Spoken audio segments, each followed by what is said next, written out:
Bem, pessoal, vamos dar início aqui à nossa revisão e também a resolução das questões que eu passei para vocês. Lembrando que todo esse assunto que vai ser revisado aqui é o que vai estar na prova, né? Então, a gente só vai revisar porque vocês já têm ele resumido no caderno. Primeiro assunto que a gente vai abordar, modelos atômicos. Aqui a gente tem que ter noção dos modelos que é abordado pelo Dalton, pelo Thomson, pelo Rutherford, pelo Bohr, certo? Então, vamos iniciar aqui, ó. Primeiro, pessoal, é o que a gente chama de modelo filosófico. O que é um modelo filosófico? Não existe um modelo propriamente dito filosófico, mas existe a introdução da palavra átomo. O que significa átomo? Indivisível. Para o Demócrito e Leucipo, que eram filósofos, eles acreditavam que a matéria era constituída de pequenas partículas. Essas partículas eles deram o nome de átomo porque significa indivisível. Ou seja, se você for diminuindo, vamos tomar como um exemplo uma folha de papel. Se você for rasgando uma folha de papel e aí você vai rasgando, rasgando até chegar o momento em que o último pedaço não tem como você dividir mais, de tão pequeno que já é. Então essa última porção, né, esse último pedacinho pequeno seria o átomo de papel. Então para eles era assim, tudo que existia era formado por pequenas partículas que eram indivisíveis, ou seja, não tinha como dividir mais. Quando chegava nesse nível, nós tínhamos então o átomo. Então assim, por que é importante abordar eles? Porque Demócrito e Leucipo, como filósofos, foram os primeiros a introduzir o termozinho átomo para aquelas partículas que constituem a matéria, certo? Daí em diante vieram os modelos que a gente chama de científico. Modelo científico. Foram aqueles modelos que foram sendo propostos e testados. O primeiro a propor os modelos atômicos foi o Dalton, né? O famoso Dalton. Falei, como é que é o nome do modelo dele? Bola de bilhar. Por que o nome do modelo de Dalton é bola de bilhar?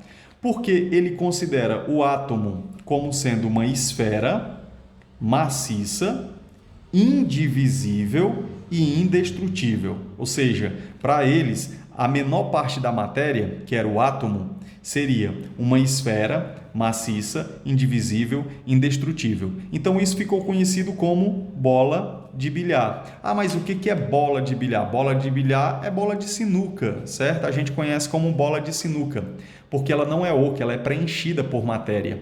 A maioria das bolas que a gente conhece, ela é oca, ela vai ser preenchida por ar. A bola de sinuca não.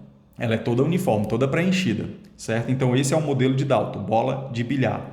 Só que do Dalton, a gente foi para um próximo modelo, porque o dele não explicava muita coisa. A gente foi para um próximo modelo que é o do Thomson. O Thomson já tem um modelo chamado de pudim de passas. Por que pudim de passas? Porque, se você analisar, para ele, o átomo seria esférico, ou seja, continua parecido com o modelo do Dalton, só que para ele não é mais maciço. Para o Dalton é maciço, para o Thomson não é mais maciço. Pode sim ser divisível, para o Dalton era indivisível. Perceba que já tem aqui umas diferenças do modelo de um para o outro, certo?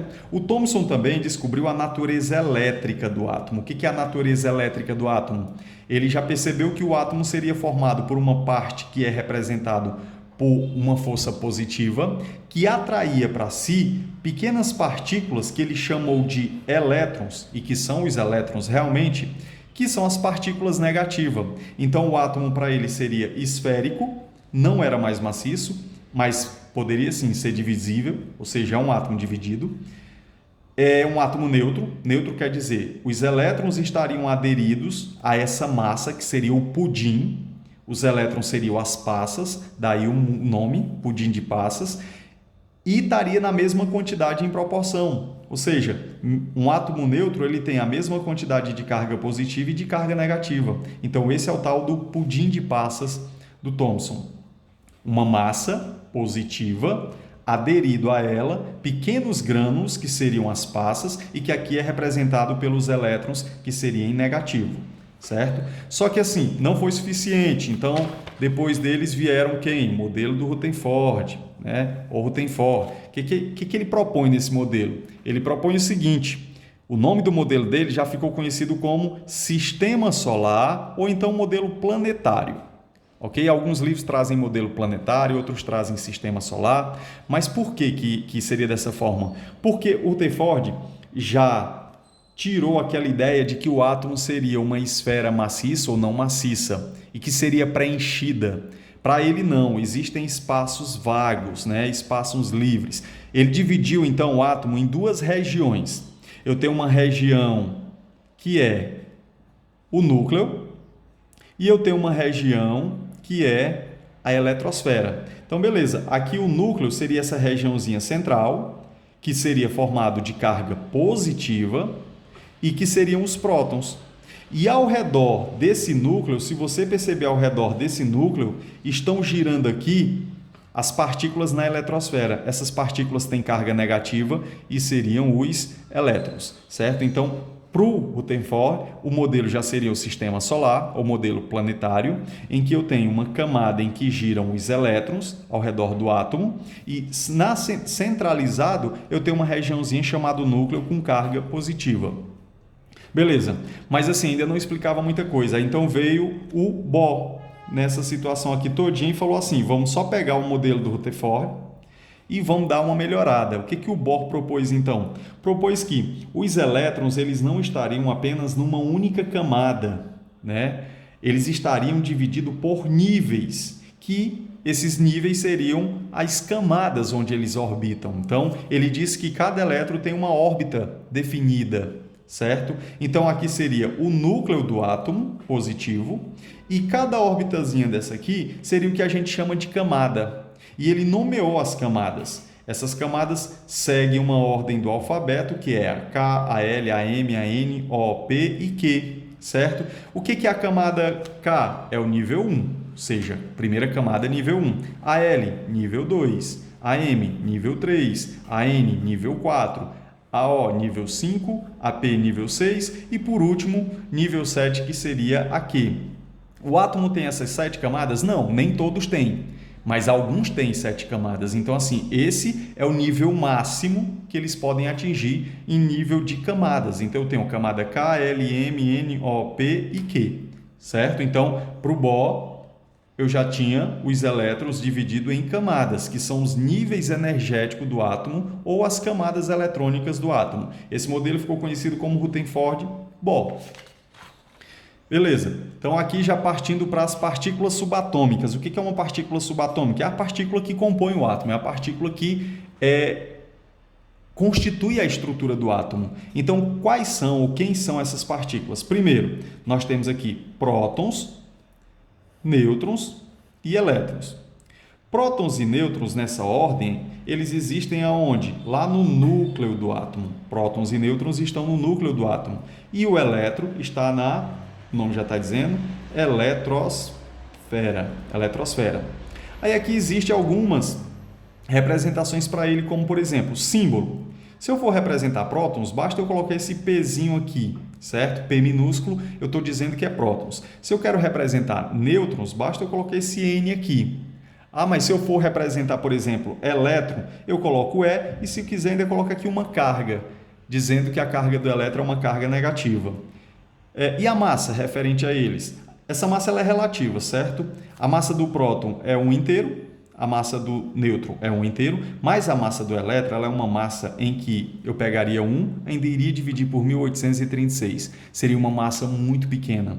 Essa massa, dentro aqui da química, ela é considerada desprezível. A gente não considera a massa do elétron para o cálculo de massa, do número de massa de um átomo, por exemplo. Agora vamos para as cargas, certo? Isso que é importante. O próton é sempre carga positiva, o nêutron já está dizendo é neutro, então a carga dele é zero, não existe positivo nem negativo aqui, e a carga do elétron é uma cargazinha negativa. Na representação do átomo, né, a gente representando o átomo como um todo, eu teria um núcleo em que eu tenho prótons, as partículas aqui que estão com carga positiva, seria a representação dos prótons, até porque a gente acabou de ver que prótons é carga positiva. Nós temos aqui essas partículas que estão em azul, seria a representação dos nêutrons, eles não têm carga, são neutro. E ao redor, nas camadas, né, aqui seria, por exemplo, a camada K, a camada L, caso o átomo tivesse mais camada aqui, ou seja, tendo mais elétrons, ele vai ter mais camadas. Então, nós temos nas camadas, que são a eletrosfera, formando a eletrosfera, nós teríamos os elétrons. Então, só lembrando, no núcleo, prótons e nêutrons, na eletrosfera nós teríamos os elétrons, carga negativa, prótons, carga positiva. Então, assim, o núcleo ele é bem denso, certo? Toda a massa do átomo está concentrada aqui dentro do núcleo. Número atômico e número de massa. Vai cair na prova? Vai sim, número atômico e número de massa. Então, vamos observar. Primeiro, o número atômico ele é representado, simbolizado pela letra Z, certo? Letra Z simboliza aqui número atômico. Então, o que é o número atômico quando eu falo em um átomo? Número atômico, que é representado por Z, já acabamos de ver, ele corresponde ao número de prótons de um átomo. Então, se eu quero saber o número atômico de um átomo, eu vou lá para a quantidade de prótons que ele tem. Então, como é que fica a representação? Vamos pegar aqui X e Y, né? Ou seja, X é um elemento qualquer e Y também. Então, Z, que significa número atômico, sempre vem aqui abaixo, ó. Abaixo é a esquerda. Não importa o símbolo do elemento, ele sempre vem aqui abaixo e à esquerda. Então, esse Z significa número atômico. Encontrou um número aqui, vai saber que esse número é o número atômico do átomo. E se é o número atômico, esse número representa a quantidade de prótons que o átomo tem. Ok? Exemplo, eu tenho o símbolo do carbono, do nitrogênio, do oxigênio e do rádio.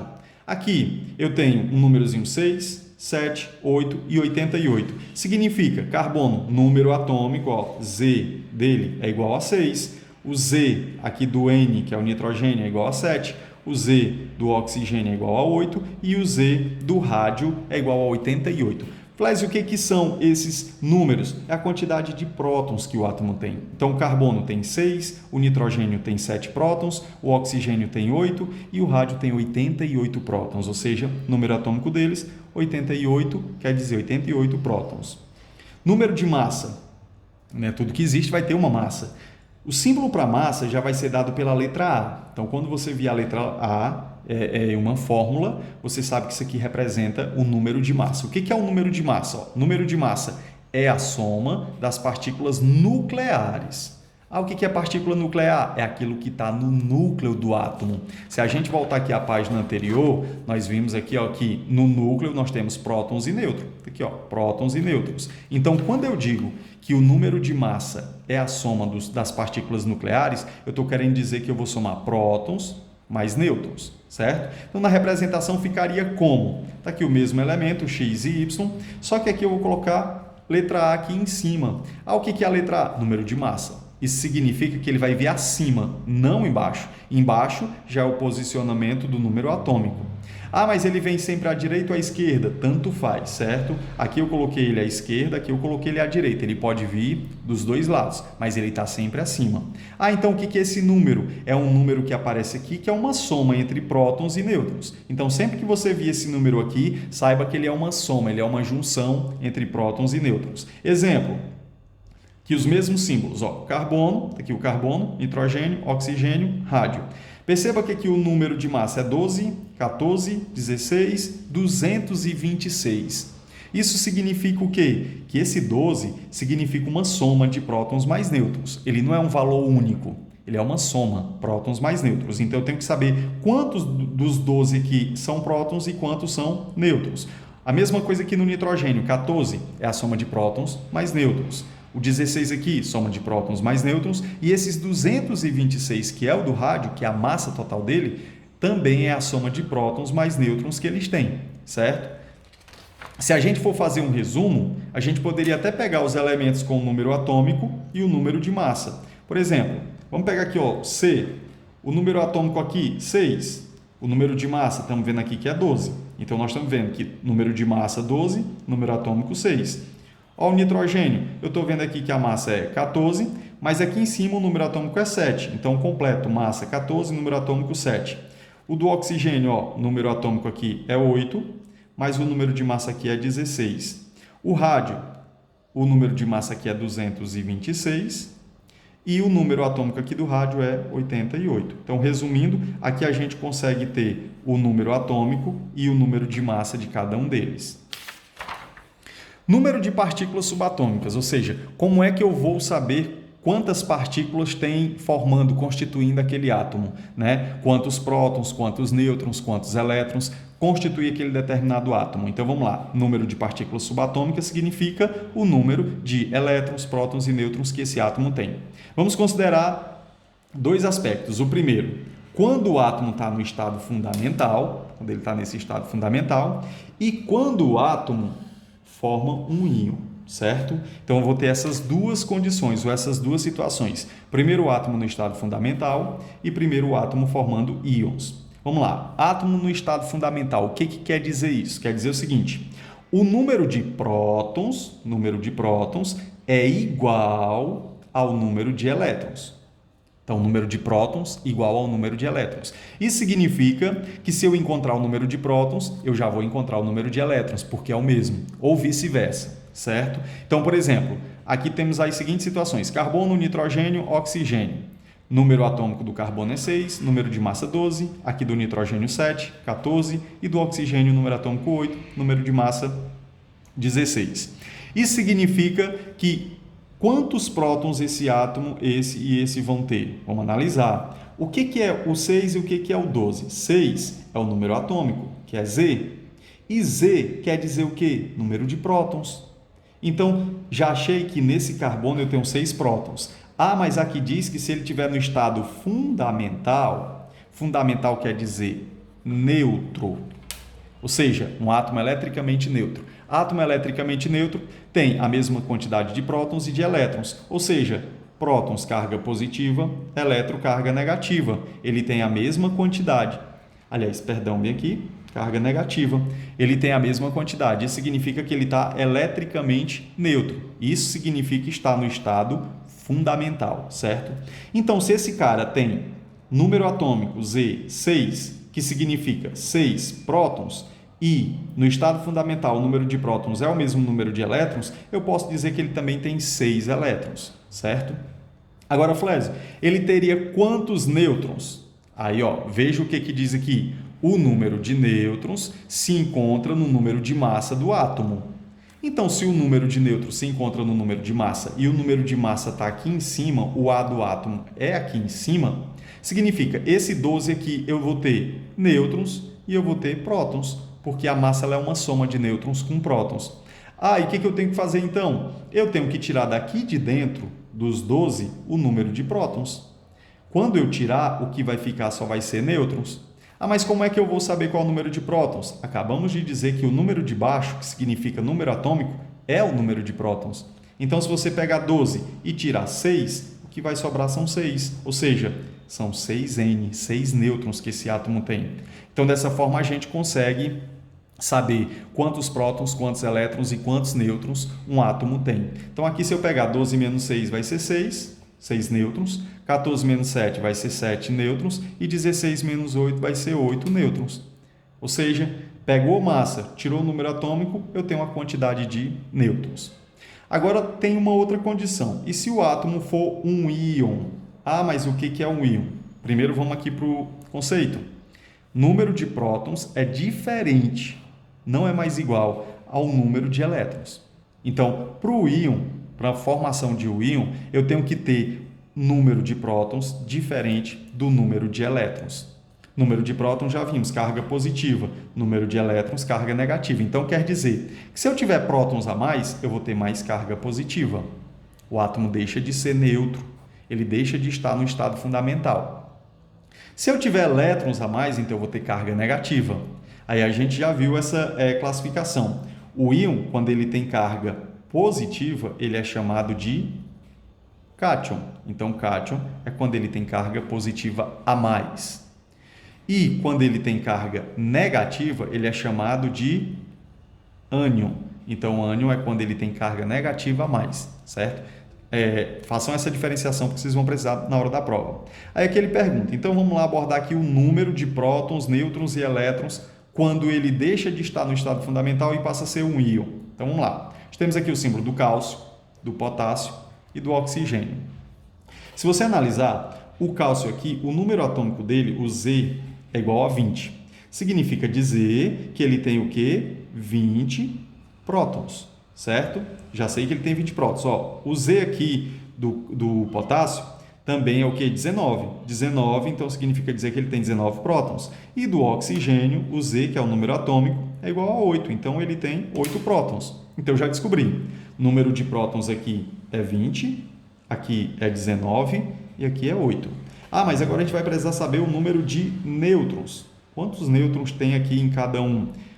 Onde é que está o número de nêutrons? Na massa. Sempre o número de nêutrons vai estar aqui em cima na massa, porque ele é uma soma de prótons mais nêutrons.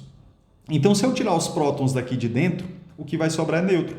Se eu tenho 20 prótons e tiro dos 40, então aqui eu já sei que fica 20 nêutrons. Se eu tenho 19 e tiro dos 39, que é o meu número de massa, quanto é que vai restar? 19, 29, 39, eu tenho 20 também.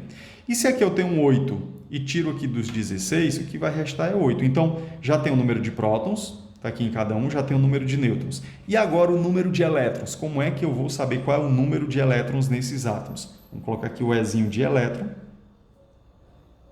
E aí vamos analisar. Falei para vocês que quando está no estado fundamental, o mesmo número de prótons também é o mesmo número de elétrons. Então, tecnicamente, esse átomo, se ele tem 20 prótons, já era para ele ter também 20 elétrons.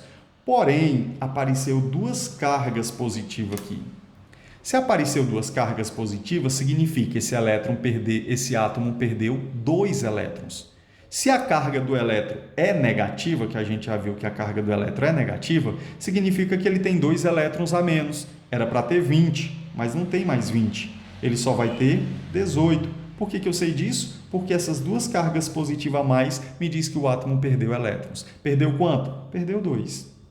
Para o potássio, mesma coisa. Vamos analisar. Todo átomo no estado fundamental, número de prótons igual ao número de elétrons. Então, se esse carinha aqui tem 19 prótons, era para ele ter também 19 elétrons. Porém, o que acontece? Tem uma cargazinha positiva aqui. Se tem uma carga positiva, significa dos 19 elétrons que ele tinha, ele perdeu 1, já que ele está com um próton a mais. Ele não pode ganhar prótons. Então, isso significa que ele perdeu um elétron. Se ele perdeu ao invés de 19, ele só vai ter também 18. Por último, aqui na comparação, nós temos o átomo de oxigênio. O átomo de oxigênio tem 8 prótons. Se ele tem 8 prótons, também era para ter 8 elétrons. Porém, aqui tem assim, duas cargas negativas. Se ele está com duas cargas negativas, significa que ele ganhou 2 elétronzinhos.